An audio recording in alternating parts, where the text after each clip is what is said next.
The story begins with the sudden and mysterious disappearance of the Williams family, a seemingly ordinary suburban household that vanished without a trace one autumn evening. The family, consisting of parents Robert and Jessica and their two children, Lily and Ethan, had been living in a quiet, picturesque neighborhood for nearly a decade. By all outward appearances, they were just another family, busy with work and school, attending community events, and maintaining a calm, routine life. However, one evening, without any prior warning or explanation, they were simply gone. Their disappearance sent shockwaves through the tight-knit community, leaving neighbors, friends, and even local law enforcement puzzled. The family's last known interaction was a brief outing to the local grocery store on a Thursday afternoon. Jessica had called her sister earlier that day to confirm plans for a visit the following weekend. And Robert had posted an innocuous update on social media. There was no sign of distress, no indication that something was amiss. But when the family failed to return from the store, alarm bells began to ring.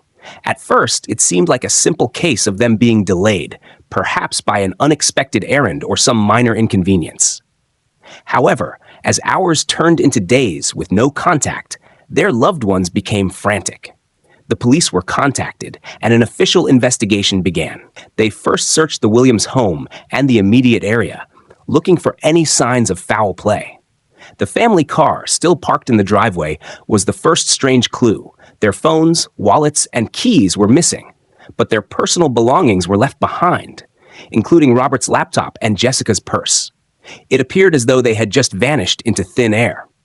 The investigation quickly escalated, with local authorities enlisting the help of the FBI and other specialized agencies.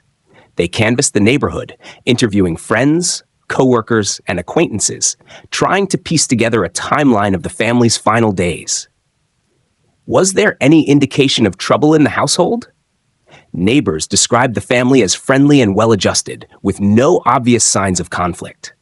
But the lack of any concrete evidence created a sense of unease, and rumors began to spread. Some speculated they had run away, others believed something far darker had occurred. The police struggled to make sense of the conflicting information and growing theories, but the case remained unsolved. Months went by, and then years. The once hopeful search turned into a cold case, with little progress. But no one forgot the Williams family. As time passed, the case faded from public consciousness, becoming another unsolved mystery. A chapter of a strange disappearance that never seemed to have an ending. No one could have imagined that the truth, when finally revealed, would be far stranger and more disturbing than anyone had anticipated. As the investigation continued into the mysterious disappearance of the Williams family, the search efforts grew more extensive, and the mystery deepened. In the first few days, volunteers and law enforcement combed the area surrounding the family's home, hoping to find a clue that would explain where they had gone or what might have happened to them. Neighbors, friends, and coworkers were interviewed in a bid to understand the family's routines and relationships. Yet, despite the extensive outreach, no one seemed to have a solid explanation. Everyone who knew them insisted that the Williams family had no reason to disappear. They had no known enemies, no debts, and nothing out of the ordinary seemed to be happening in their lives. The local police, initially in charge of the case, quickly escalated their efforts, enlisting the help of the FBI.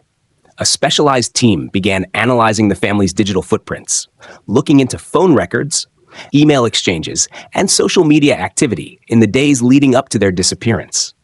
Surprisingly, there were no signs of any distress or unusual behavior. Robert's online activity was limited to casual posts about family activities, while Jessica's communications centered on their children's school events and family gatherings. The family appeared to be living a normal, if unremarkable, suburban life. As the weeks turned into months, the authorities broadened their search area. Nearby forests, abandoned properties, and bodies of water were all scoured in the hope of finding any trace of the family. Dive teams were dispatched to local lakes and rivers, searching for submerged vehicles or anything that might explain the family's absence. Aerial searches by helicopter were conducted over nearby terrain, but no sign of the family or their belongings was ever found. Despite these efforts, the case began to grow colder. As time passed without any significant breakthroughs, The investigation stalled. Public interest waned, and the once high-profile case gradually slipped from the media's radar. Local news outlets, which had initially reported on the disappearance with great intensity, now moved on to other stories. The family's neighbors, who had once gathered together in hope and worry, slowly began to go about their lives again, though the haunting question of what had happened to the Williams family lingered in the background. Amid the mounting frustration, a few theories began to emerge. Some suggested the family had staged their disappearance to escape a hidden financial crisis or a private scandal. Others speculated that they had been victims of foul play, perhaps targeted by a stranger or someone from their past. Conspiracy theories began to surface, with some even suggesting that the family had been involved in something more sinister, such as a cult or secretive organization. Yet with no evidence to support any of these ideas, the investigation entered a holding pattern. The Williams family's case became a mystery that was seemingly unsolvable, a strange puzzle that left both the authorities and the public with more questions than answers. But little did anyone know that the key to solving the case had been hidden in plain sight all along, locked away in a room that no one knew existed. The breakthrough came when the Williams family was found, not in a remote location or far from home as many had speculated, but right under everyone's noses, in their own house. The discovery was made almost by accident, during a routine inspection of the property, prompted by a new lead that had emerged out of nowhere. It was a tip from a mysterious source who claimed to have seen strange activity around the Williams home in the months following their disappearance. Skeptical at first, the police had no choice but to follow up on this vague information. A small team of investigators arrived at the house in the dead of night, hoping to re-examine the property for overlooked clues. This time, they focused on areas that had previously been ignored, particularly the basement and upper floors, which had been largely neglected during earlier searches. The family's home, though modest, was large and had multiple rooms, nooks, and crannies that had been overlooked in the rush of the initial investigation. As the officers scoured the house, one of them noticed a faint draft coming from behind an unassuming bookshelf in the hallway. Upon closer inspection, they discovered a small, hidden door, a door that seemed to lead nowhere. Curiosity piqued. The officers pried open the door, revealing a narrow staircase leading down to a dimly lit, secret room. The air inside was musty, stale, and heavy, as if it had been sealed off for years. And there, sitting huddled in the corner, was the Williams family. Robert, Jessica, Lily, and Ethan, all alive but gaunt and disoriented, as though they had been trapped for an eternity. Their clothes were tattered, their faces pale, and their eyes wide with a mix of disbelief and relief. For a moment, none of the officers could speak. It was as if the sight before them was impossible to comprehend. The room they had been trapped in was small, just big enough for the family to sit together, but little else. It had no windows, only a single light bulb hanging from the ceiling, which had long since burned out. The floor was bare except for a few old blankets, and the walls were covered in strange markings that seemed to have been made by the family members themselves. It was clear that the family had been living in complete isolation for the past 9 years, cut off from the outside world. In the immediate aftermath of their rescue, the family members were taken to a nearby hospital to receive medical attention. They were severely malnourished and physically weakened from years of confinement, but they were alive. For the first time in nearly a decade, they were able to speak freely, and their voices, though shaky, carried with them a sense of both relief and confusion. What had happened? Why had they been locked away in that hidden room for so long? The answers to these questions would take time, but one thing was clear. The family's disappearance was far from a simple case of being lost or running away. They had been trapped, and someone had gone to great lengths to keep them hidden from the world. But who and why? The investigation had just taken a dark, chilling turn, and the search for answers was about to begin anew. The secret room where the Williams family had been trapped for 9 long years was a dark and unsettling place. Hidden behind a false wall in the house, it was isolated from the rest of the world, with no connection to the outside. It had no windows, no ventilation, and only a single light bulb that had barely functioned in recent years. The air was thick and suffocating, and the atmosphere was one of claustrophobic silence. The walls, once painted a dull gray, had been marked with symbols and scratches, likely the result of the family's attempts to communicate their pain and confusion over the years. These markings, at first glance, appeared random, like the desperate scribbles of people trying to grasp onto something familiar in their isolation. The room itself was small, measuring perhaps 10 feet by 12 feet, with barely enough room for the family to sit comfortably. The floor was cold, concrete, and uninviting, with only a few tattered blankets strewn about for warmth. At the center of the room was a small, makeshift table that the family had used to eat whatever meager scraps they could find. There was a corner where the children, Lily and Ethan, had likely played and tried to escape the mental torment of their surroundings.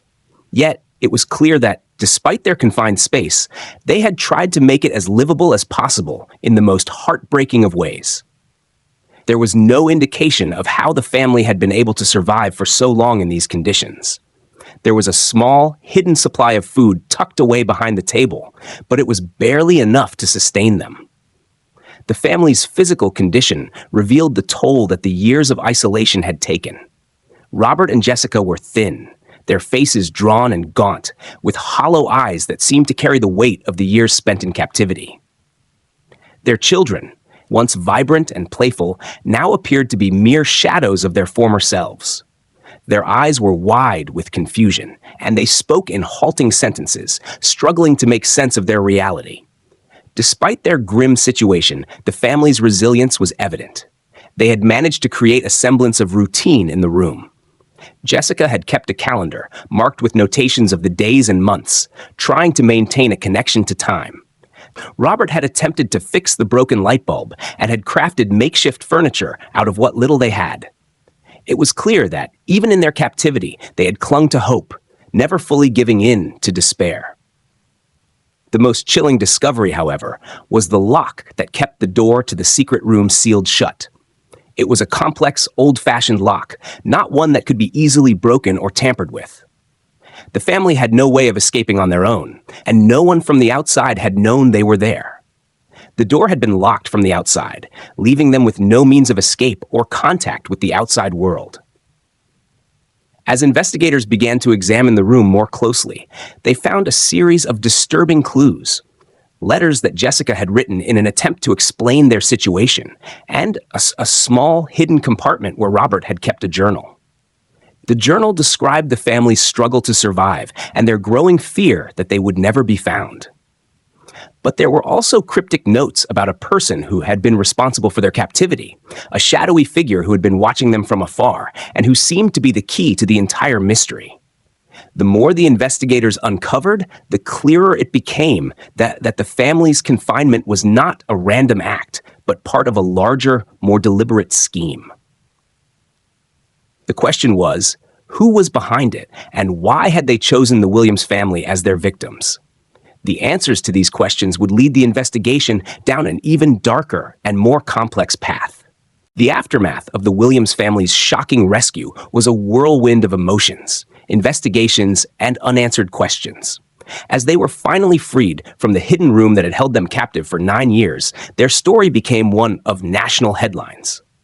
The media, once having abandoned the case as another unsolved mystery, now swarmed to their doorstep, eager for answers. But the Williams family was not yet ready to share the full extent of their harrowing ordeal. Their physical recovery took precedence as they were treated for malnutrition, dehydration, and the psychological toll of years spent in isolation. Robert, Jessica, Lily, and Ethan were placed under the care of medical professionals and therapists to help them cope with the trauma they had endured. The family's first few weeks after their rescue were a blur of medical appointments, press conferences, and reunions with long-lost relatives. Jessica's sister, who had been one of the first to report them missing, arrived at the hospital in tears, unable to believe that the family was finally safe. Friends who had feared the worst for years cried tears of relief as they embraced the family members. But for Robert, Jessica, Lily, and Ethan, the shock of re-entering society after almost a decade of confinement was overwhelming. The world had changed in ways they could never have imagined. Technology had advanced, people had moved on, and the memories of their lives before their disappearance seemed distant and surreal. As the initial healing process began, law enforcement turned its focus back to the investigation, now more urgent than ever. The room where the family had been trapped held more clues than they had initially realized. The hidden compartment containing Robert's journal was meticulously examined, revealing even more disturbing details about their captivity. The journal described a figure, someone who had been both a captor and an observer, who had been responsible for locking them away and keeping them in isolation. But the entries were cryptic, hinting at a deeper, more disturbing motive that neither Robert nor Jessica could fully comprehend. Was it personal revenge, a psychological experiment, or something else entirely? The police now faced the daunting task of unraveling the mystery behind the family's disappearance and captivity. Despite the numerous leads that had been followed over the years, none had pointed directly to the person or people responsible. Theories about why the family had been targeted began to emerge. Perhaps it was an act of jealousy, a twisted obsession, or even a misguided attempt to protect them from an imagined threat. But none of these explanations made sense. The more investigators dug, the more they realized that the answers lay within the family's own history, hidden, buried in the darkest corners of their lives. The questions lingered. Who had orchestrated this elaborate scheme? Why had the Williams family been chosen as victims? Was the person responsible still out there, watching, waiting? And how much of what the family remembered about their time in captivity could be trusted? The investigation into their disappearance and captivity would take months, even years, to fully resolve. But one thing was certain: the Williams family would never be the same again. Their lives had been irreparably changed by the trauma they had endured, and the haunting questions surrounding their captivity would follow them for the rest of their lives. The public's fascination with the case remained intense, as people around the world eagerly awaited answers. In the months that followed, new details about the family's past began to surface. Fragments of information that hinted at a connection between the family's past and the person responsible for their prolonged captivity. But until those pieces fell into place, the true nature of the family's ordeal remained shrouded in mystery. What was clear was that the discovery of the hidden room was just the beginning of an even more complex and chilling investigation into a secret that had been locked away for nearly a decade.